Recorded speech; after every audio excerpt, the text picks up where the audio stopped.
Hello दोस्तों, नमस्कार। मैं अमितोष पंडित आप सभी का स्वागत करता हूं और आप देख रहे हैं एपी न्यूज। चलिए देखते हैं आज की टॉप 10 न्यूज। अगर आपको ये न्यूज पसंद आता है तो आप ज्यादा से ज्यादा लाइक, शेयर एंड सब्सक्राइब कीजिए, जिससे यूट्यूब ये वीडियो को ज्यादा से ज्यादा लोगों को रिकमेंड करेगी। भिवंडी के शांति नगर और रहमतपुरा क्षेत्र की एकमात्र हिंदू शमशान भूमि की खराब हालत पर स्थानीय नागरिकों में नाराजगी बढ़ गई है। टूटी बाउंड्री वॉल और बढ़ते अतिक्रमण को लेकर कई शिकायतों के बावजूद कार्रवाई नहीं हुई। इसी मुद्दे पर एनसीपी सेवा दल भिवंडी शहर जिला अध्यक्ष देवानंद गौड़ ने उप मुख्यमंत्री अजित पवार को पत्र लिखकर शमशान भूमि के तत्काल जीर्णोद्धार, सुरक्षा व्यवस्था और सुविधाओं के पुनर्निर्माण की मांग रखी है। भिवंडी में मुख्य सड़क चौड़ीकरण की शुरुआत, भारी पुलिस बंदोबस्त व विरोध जारी। भिवंडी पालिका ने अंजुर फाटा से कल्याण नाका तक सड़क चौड़ीकरण करने का काम शुरू किया, जिसमें जेसीबी और भारी पुलिस बल तैनात है। कई दुकानदारों ने पहले ही सामान हटाया, लेकिन प्रभावित नागरिकों का आरोप है कि बिना चर्चा और उचित मुआवजा दिए जल्दबाजी में कार्रवाई हो रही है। उप मुख्यमंत्री से शिकायत के बावजूद काम जारी रहने पर नाराजगी बढ़ी है। वहीं आयुक्त का कहना है कि ट्रैफिक सुधार और मेट्रो प्रकल्प 5 के लिए सड़क 24 से 36 मीटर करना जरूरी है और सभी को मुआवजा दिया जाएगा। भिवंडी के डापोड़ा क्षेत्र में पारसनाथ कंपाउंड के एक गोदाम का शटर तोड़कर अज्ञात चोर 4,81,000 रुपए नगद लेकर फरार हो गए। सुबह गोदाम खुलने पर चोरी का पता चला और प्रबंधन ने नारपोली पुलिस स्टेशन में शिकायत दर्ज कराई। पुलिस सीसीटीवी फुटेज और सुरागों की जांच कर रही है। संदेह है कि चोरों को नकदी की जानकारी पहले ही थी। पुलिस का कहना है कि आरोपी को जल्द गिरफ्तार किया जाएगा।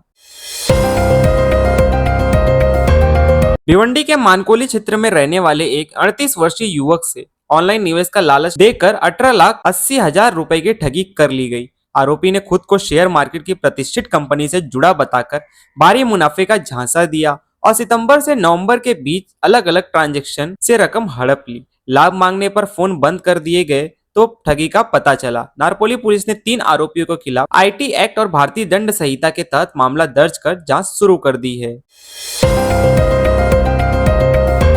भिवंडी में 2 नाबालिग लड़कियां संदिग्ध हालात में लापता होने से चिंता बढ़ गई है। कोनगांव पुलिस क्षेत्र में 15 वर्षीय लड़की गोदाम से लौटते समय गायब हुई और संदेह है कि वह आसिफ नाम के युवक के साथ चली गई। वहीं नारपोली क्षेत्र में 14 वर्षीय लड़की को अज्ञात व्यक्ति भला फुसलाकर ले गया। दोनों मामलों में अपहरण की धाराओं में केस दर्ज कर पुलिस तलाश में जुटी है, जबकि शहर में सुरक्षा को लेकर सवाल उठ रहे हैं। भिवंडी के शास्त्री नगर में संपत्ति विभाग ने तूल पकड़ लिया है, जहां दोनों पक्षों में एक दूसरे पर भिवंडी शहर पुलिस स्टेशन में मामले दर्ज कराए गए हैं। विवाद के दौरान घर में घुसकर गाली गलौज और धमकाने के आरोप लगे हैं। पुलिस ने दोनों पक्षों पर संबंधित धाराओं में अपराध दर्ज कर बयान लिए हैं। घटना के दौरान पुलिस की मौजूदगी में झगड़ा होने पर पुलिस ने सभी को अलग अलग केस में दर्ज किया। अधिकारियों का कहना है कि पारिवारिक विवाद की गंभीर जांच की जा रही है और नोटिस देकर दोनों पक्षों को छोड़ दिया गया है। भिवंडी के रोशनबाग क्षेत्र में सुवर्ण जयंती नगरोत्थान निधि के तहत गटर और पेवर ब्लॉक बिछाने के काम की शुरुआत की गई। सांसद बाल्या मामा ने बताया कि इस विकास कार्य से इलाके में स्वच्छता और व्यवस्था सुधरेगी, जिससे नागरिकों की दिक्कतें कम होंगी। उन्होंने कहा कि स्वच्छ और बेहतर भिवंडी के लिए ऐसे कार्य लगातार जारी रहेंगे, जिससे स्थानीय लोगों को आधुनिक सुविधाएं मिल सके। भिवंडी के वार्ड नंबर 5 खिजरा रोड दूसरा निजामपुरा में सांसद बाल्या मामा के विशेष निधि से गटर निर्माण कार्य की शुरुआत हुई, जिसके बाद स्थानीय नागरिकों ने उनका सत्कार किया। इस अवसर पर उन्होंने नागरिकों और रेहाना अंसारी का आभार व्यक्त किया। बाल्या मामा ने कहा कि मूलभूत सुविधाओं का विकास उनका मुख्य लक्ष्य है और भिवंडी के नागरिकों की सुविधा के लिए ऐसे कामों को लगातार गति दी जाएगी। मुख्यमंत्री देवेंद्र फडणवीस की अध्यक्षता में मुंबई के वर्षा निवात पर राष्ट्रीय शिक्षा नीति एनईपी के क्रियान्वयन और विकसित महाराष्ट्र 2047 के लक्ष्य को लेकर अहम समीक्षा बैठक हुई। बैठक में मंत्री चंद्रकांत पाटिल समेत वरिष्ठ अधिकारी उपस्थित रहे।